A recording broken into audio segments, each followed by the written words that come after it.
Vamos a hablar de protección vegetal, pero en este caso abordado desde otra temática, porque CASAF está advirtiendo sobre la importancia que tiene el traspatio. Y de eso nos va a hablar la ingeniera agrónoma Jimena Rojo Brizuela, integrante de CASAFE y quien tiene una mirada muy particular y un mensaje muy claro respecto a esto para dejarnos.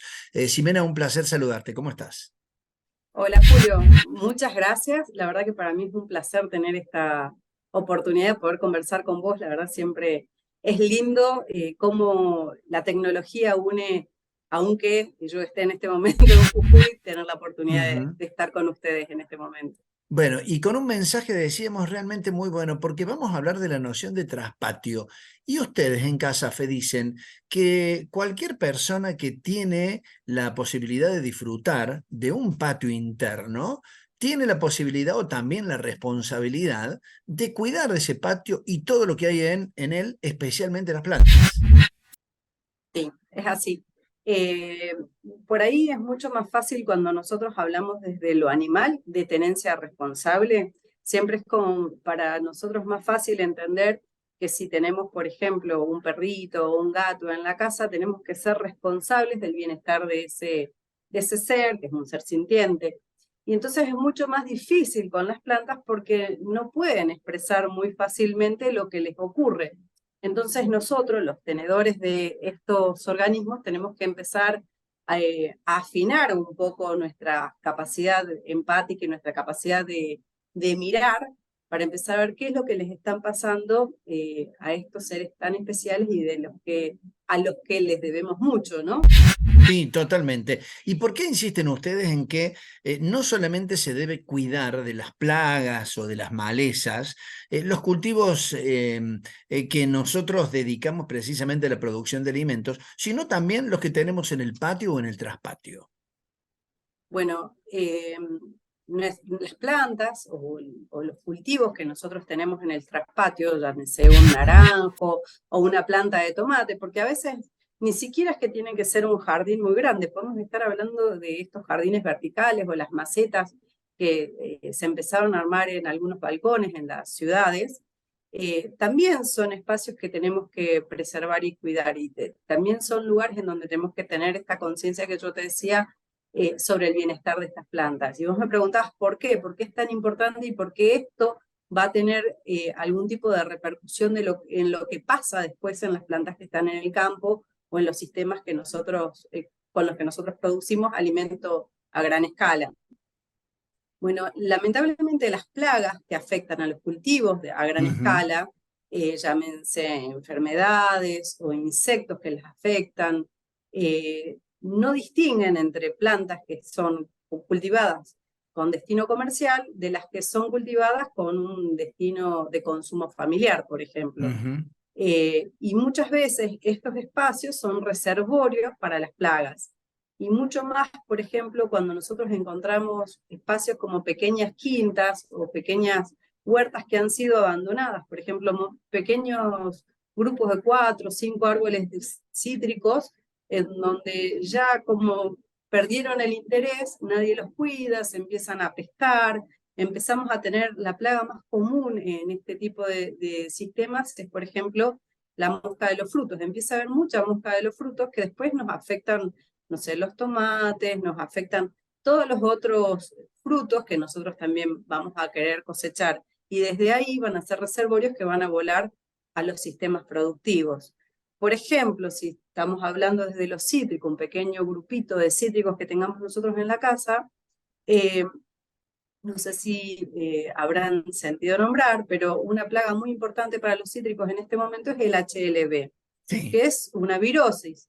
Pero esa virosis la transmite un áfido, un pequeño insecto que es el vector. Ahora, si nosotros no tenemos monitoreado la presencia de este insecto vector dentro de las plantas cítricas de nuestro patio, podemos llegar a ser justamente el lugar desde donde se empieza a dispersar el HLB para el resto de los montes citrícolas en las zonas cultivadas. Por ahí yo hago mucho énfasis en el monte citrícola porque yo, bueno, soy la coordinadora para el NOA y tengo mucho trabajo en cítrico. En mi zona es muy importante el cítrico. Ujú. Y Sobre por todo. ejemplo, Porque en algún Sí, momento sabemos que el HLB puso en riesgo y en duda también exportaciones de cítricos a algunos mercados importantes que tiene la Argentina, ¿no? sí, sí, sí, totalmente de acuerdo. Y de hecho, por ejemplo, cuando hablamos de cítricos y hablamos de Tucumán, una provincia muy cercana y con mucha interacción a Tucumán es Santiago del Estero. Santiago del Estero no produce cítricos, pero tuvimos hallazgo de HLB en una planta que es ornamental, acá en el norte le decimos mirto o jazmín árabe, que es como un pequeño jazmín, una planta arbustiva muy perfumada, la gente la usa mucho acá. Por ejemplo, cuando hacen las procesiones para los santos, siempre van estas flores dentro de las procesiones a los santos. ¿Y qué es lo que pasa? El vector, el áfido del HLB, tiene mucha preferencia por este tipo de plantas, por el mirto. Bueno, en Santiago del Estero se detectó HLB en una planta de mirto, y entonces tuvo que cambiar el sanitario de la provincia, y es una situación bastante engorrosa, aún Santiago del Estero no teniendo grandes producciones de cítricos. O sea, Bien. lo digo como para que tengamos en cuenta hasta qué punto podemos llegar a afectar la sanidad de la provincia. Bien, Ximena, a esta altura nosotros tenemos que preguntarnos qué herramientas tenemos para cuidar el traspatio, dado que hablas precisamente de la difusión que este tipo de plagas o malezas pueden llegar a tener desde un ámbito muy pequeño a lo que es un cultivo extensivo o totalmente profesional. Y desde este punto de vista vemos que las empresas diseñan una serie de químicos para el tratamiento de estas plagas y malezas, pero estos no se pueden utilizar en el traspatio. ¿Qué herramienta tenemos para poder combatirlas? Bueno, la primera herramienta es la observación. Ujú. Tenemos que tratar de ser observadores, aprender a mirar, aprender a enfocar un poquito más en el detalle de lo que está pasando dentro de nuestro sistema en el jardín. Y una vez que detectamos, tenemos varias vías. Para lo doméstico, la verdad que una herramienta muy cómoda y muy práctica es el Google. Es una forma de buscar en Internet. En Internet existen muchas herramientas caseras. Eh, por supuesto, todo lo que son fitosanitarios no se deben aplicar en el jardín. Existe una línea que se llama línea jardín, que la podemos comprar en los viveros, Sí.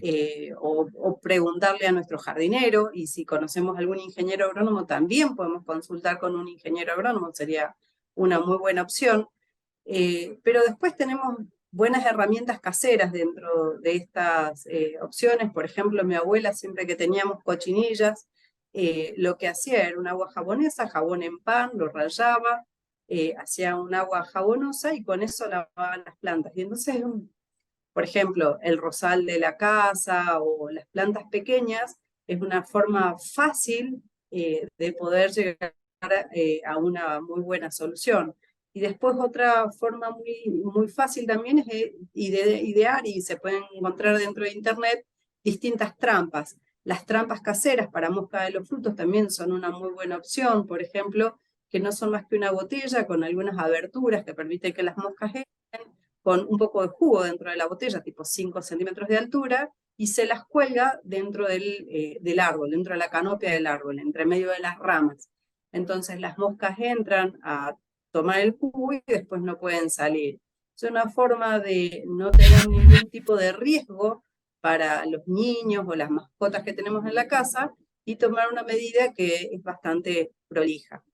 Perfecto. Ximena Rojo Brizuela, hemos tomado conciencia de la importancia de cuidar nuestro traspatio, las plantas de interior, también nuestro jardín y nuestro patio. Ha sido un placer. Te agradecemos muchísimo por esta conversación y que tengas muy buenas tardes.